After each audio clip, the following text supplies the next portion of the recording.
You know, he was a cricket superstar, then a prime minister, and now he's a prisoner. But this story is so much more than just another political headline. This is about a man whose health is reportedly failing, and failing dramatically, behind bars, to the point where he's losing his sight. So let's unpack what is really going on here. Let's just ask the question straight up. How does a former prime minister lose their sight while in jail? It's a shocking question, right? And it is the absolute heart of this entire situation. We're going to dive into the details that were just submitted to Pakistan's Supreme Court, and believe me, they paint a very disturbing picture. And this is the number that just blew this crisis wide open. 15%. Just think about that. According to his lawyer, that's all the vision Imran Khan has left in his right eye. That is a staggering loss, and it immediately makes you ask some very serious questions about the kind of care he's been getting. Okay, so how did it even get this bad? To really understand what happened, we need to look at the medical timeline, the one that was presented directly to the courts.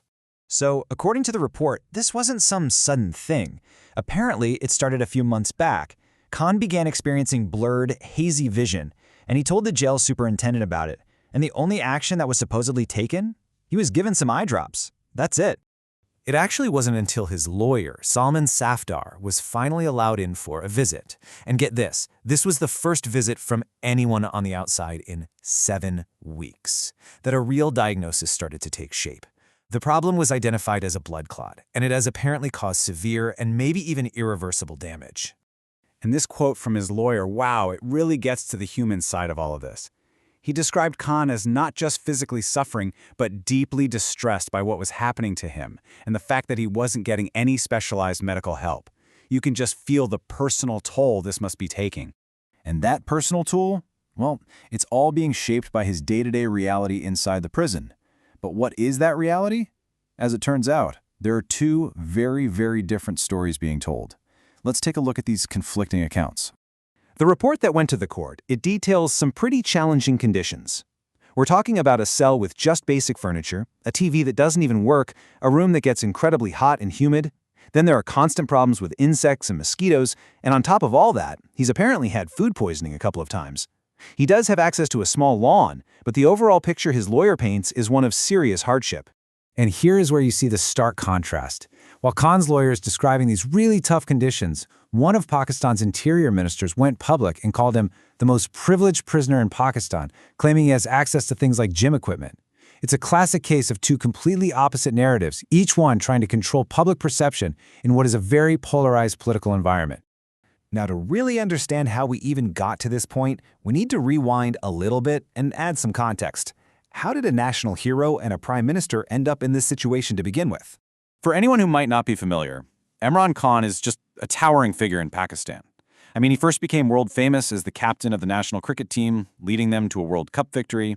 He then managed to channel all that popularity into a political career and eventually became prime minister. This timeline really shows you his rapid political rise and then his fall. So he's elected in 2018, by 2022 he's removed from power, then in August of 2023 he's put in prison, and today he's facing this staggering number of legal cases, all while his health is in serious jeopardy.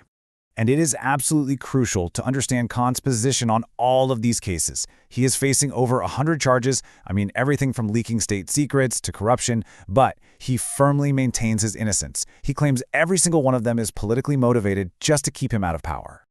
So this all brings us right back to the present, and to the legal system's response to this health crisis. After hearing about his failing vision, what did the Supreme Court actually decide to do? Well, the court made two key rulings. First, and this is the most important one for his health, it ordered that Khan be allowed access to his own personal doctors while he's in jail. Second, it granted him a personal request, permission to speak with his two sons over the phone. And so that's where things are right now. The court has stepped in, which is huge. But his vision is already severely damaged, and his political future is still caught up in this giant web of legal battles. It leaves us with this one critical question.